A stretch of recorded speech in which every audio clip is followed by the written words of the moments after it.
여러분 반갑습니다. 자, 오늘 미니 특강 10번째 시간입니다. 자, 그래서 여기에 옥시데이션 앤 리덕션이라고 나와 있는데 요거 산화라는 뜻이고요. 그 다음에 여기 리덕션, 환원이란 뜻이에요.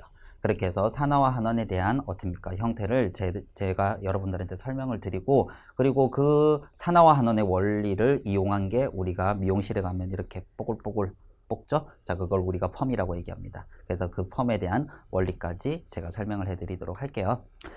자, 먼저 산화와 환원에 대한 여러 가지 정의들이 나와 있는데 그 정의를 제가 여기다가 적어놨습니다. 그죠? 그렇게 해서 요거 보시면 여기에 제가 옥시 해서 적어놨죠? 자, 요거는 산화를 약자로 이렇게 많이 표현을 해요. 그래서 요건 산화에 대한 정의들. 그 다음에 여기 리덕션에서 RED 적어놨습니다. 그래서 요거는 환원에 대한 뜻이거든요. 그래서 환원에 대한 정의를 이렇게 쭉 적어놨어요.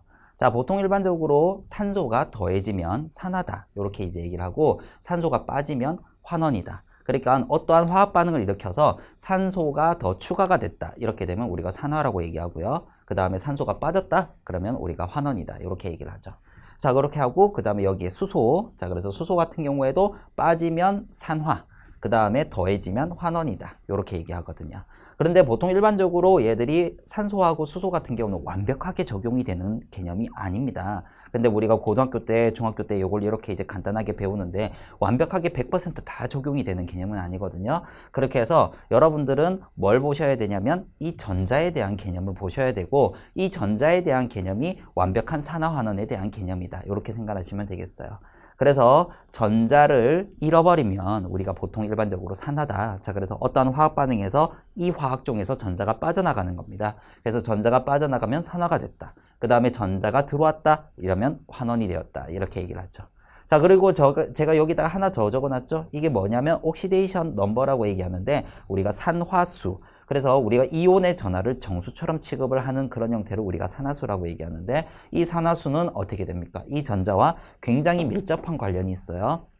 자, 그래서 전자가 빠지면 우리가 산화수가 증가했다. 이렇게 이제 볼 수 있고 전자가 더해지면 어떻습니까? 이제 산화수가 감소했다. 이렇게 이제 얘기를 할 수가 있거든요.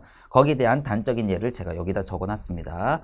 자, 그래서 우리가 보통 일반적으로 나트륨이라고 얘기하죠. 그래서 나트륨 금속이 전자를 잃어버리면서 나트륨 이온으로 될 수가 있어요. 그래서 일단 여기에서 반응물에서 생성물로 가면서 전자가 빠졌기 때문에 이건 산화 반응입니다. 그래서 전자가 빠졌고 그러면 여기에서 보통 일반적으로 우리가 산화수를 볼 때 여기를 우리가 제로라고 보거든요. 아무것도 안 적혀 있으면 오른쪽 위쪽에 아무것도 안 적혀 있으면 여기를 제로라고 볼 수가 있고요.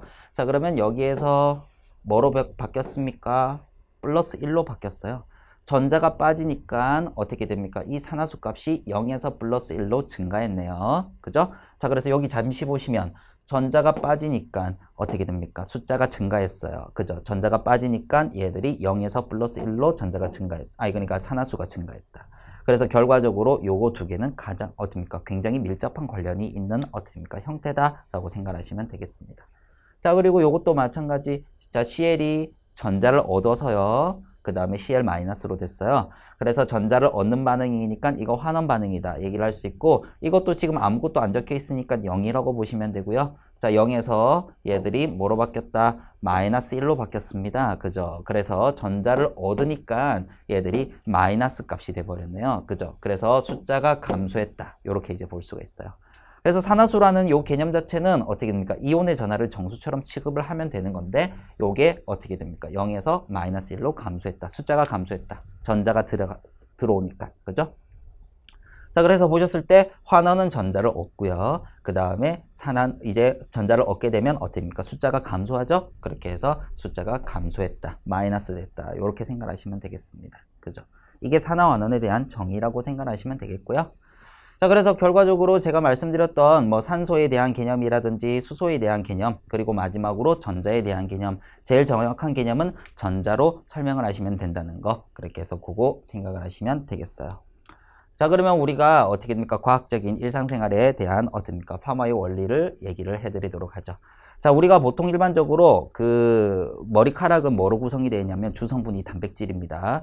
그래서 단백질이 보통 일반적으로 1차 구조, 2차 구조, 3차 구조, 4차 구조가 있는데 그 보통 일반적으로 복잡한 단백질이면 단백질일수록 고차원적인 구조를 가지게 돼요. 그리고 단백질에는 뭐가 포함이 되어 있냐면 이 황이라는 게 포함이 되어 있습니다.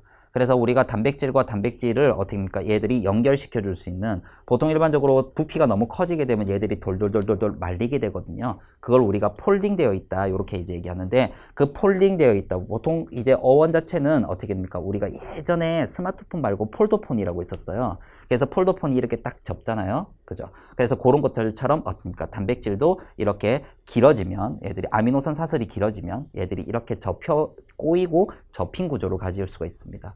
그 이제 어떻습니까? 그 꼬이고 접힌 구조를 유지를 할 수 있는 애들이 누구냐면 황이에요.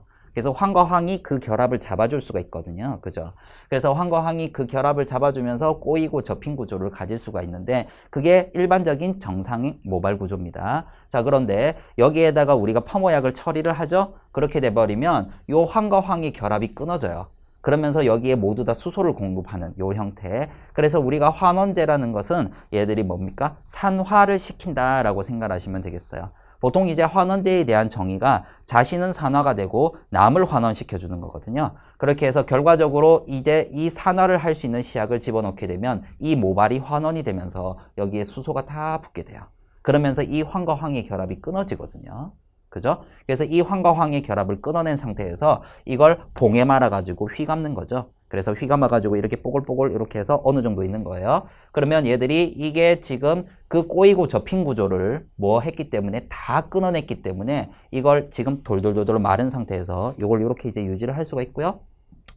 자, 그래서 요 상태에서 어느 정도 끊어진 상태에서, 다 끊어진 상태에서 이렇게 말려 있는 거예요. 이 말려 있는 요 상태에다가 우리가 마지막에 뭘 처리한다고 합니까? 중화제를 처리를 한다고 하죠. 그래서 그 중화제를 뿌려버리면 다시 여기에 있는 어떻게 됩니까? 요 수소를 모두 다 제거하면서 황과 황의 결합을 다시 만들어 줄 수가 있어요.